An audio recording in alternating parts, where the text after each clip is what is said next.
Welcome to 99 TV. నేను ప్రియాంక. ఉదయపూర్ ఈ పేరు ఇటీవలి కాలంలో భారతదేశం మొత్తం దృష్టిని తన వైపు తిప్పుకుంది.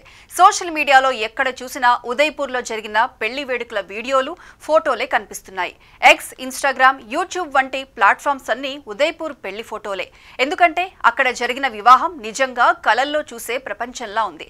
అందమైన లైట్ల మధ్య ప్రతి మూలలో పూలతో చేసిన సుందర అలంకరణ అందరినీ ఆకట్టుకుంది.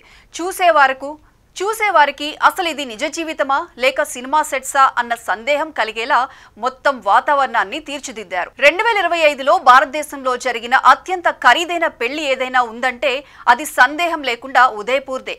అనంత్ అంబానీ, రాధికా మర్చెంట్ వివాహం ఎంత వైభవంగా జరిగిందో అందరికీ తెలుసు. కానీ ఉదయపూర్లో జరిగిన నేత్ర మంతెన, వంశీ గాదిరాజుల 3 రోజుల పెళ్లి అంతకంటే మరింత గొప్పగా నిలిచింది. ఈ వేడుకలకు బాలీవుడ్ నుంచి హాలీవుడ్ వరకు ఎంతో మంది ప్రముఖులు విచ్చేశారు. సినీ తారలు తమ పాటలు, డాన్స్లతో అలరించారు.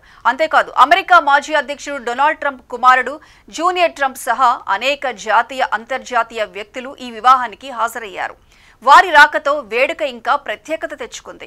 ఈ పెళ్లికి సంబంధించిన ఫోటోలు, వీడియోలు ఇప్పటికీ సోషల్ మీడియాలో విపరీతంగా పాపులర్ అవుతూనే ఉన్నాయి. ప్రతిరోజు కొత్తగా ఏదో క్లిప్ బయటకు వస్తూ ఉదయపూర్ పెళ్లి గురించి చర్చలు కొనసాగుతూనే ఉన్నాయి.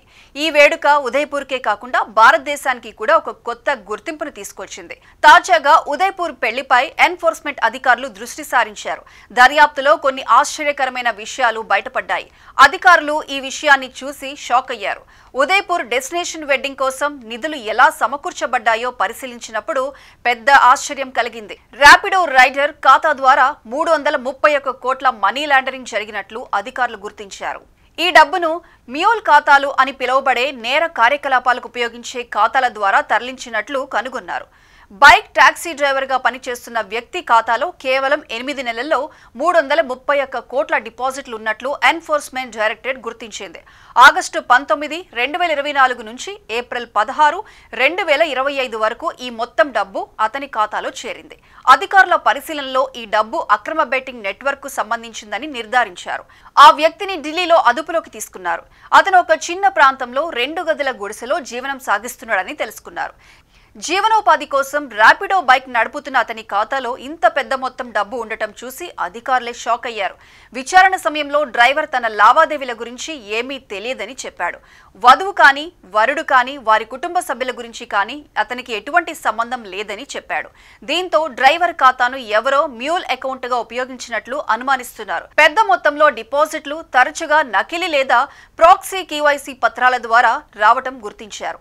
ఎవరు లావాదేవీలను చేశారో కూడా పరిశీలిస్తున్నారు. త్వరలో ఆ అనుమానితులను కూడా అదుపులోకి తీసుకోవడానికి ఫోకస్ పెట్టారు. ప్రస్తుతం ఈ మొత్తం డబ్బు అక్రమ బెట్టింగ్ నెట్వర్క్ తో ముడిపడి ఉండటం గుర్తించారు అధికారులు. ఇక దీనిపై దర్యాప్తు ఇంకా కొనసాగుతున్నట్లు చెబుతున్నారు. ఉదయపూర్ లో ఒక లగ్జరీ హోటల్ బుకింగ్ కోసం ముందుగానే ₹1 కోటి డిపాజిట్ చేసినట్లు గుర్తించబడింది. దీని వెనుక గుజరాత్ కు చెందిన ఓ యువ రాజకీయ నాయకుడికి సంబంధం ఉన్నట్లు అనుమానిస్తున్నారు. త్వరలో అతన్ని కూడా ఈడీ పిలిచి విచారించనుంది. ఈ గ్రాండ్ వివాహాన్ని నిర్వహించిన వ్యక్తి పేరు మంతెన రామరాజు. ఆయన ఫార్మా కింగ్ గా ప్రసిద్ధి చెందాడు. అమెరికా ఔషధ పరిశ్రమల్లో ఆయన సుపరిచితుడు. ఆంధ్రప్రదేశ్లోని విజయవాడ వాసి. 1980లో అమెరికాకు వెళ్లి ఫార్మా పరిశ్రమలను స్థాపించారు. ఆయనకు అమెరికా, స్విట్జర్లాండ్, భారత్లో అనేక పరిశ్రమలు ఉన్నాయి. కుమార్తె నేత్ర మంతెన వివాహాన్ని ఉదయపూర్లో 3 రోజుల పాటు అత్యంత వైభవంగా నిర్వహించారు. దీని ఫోటోలు, వీడియోలు ఇప్పటికీ ఇంటర్నెట్లో చక్కర్లు కొడుతూనే ఉన్నాయి.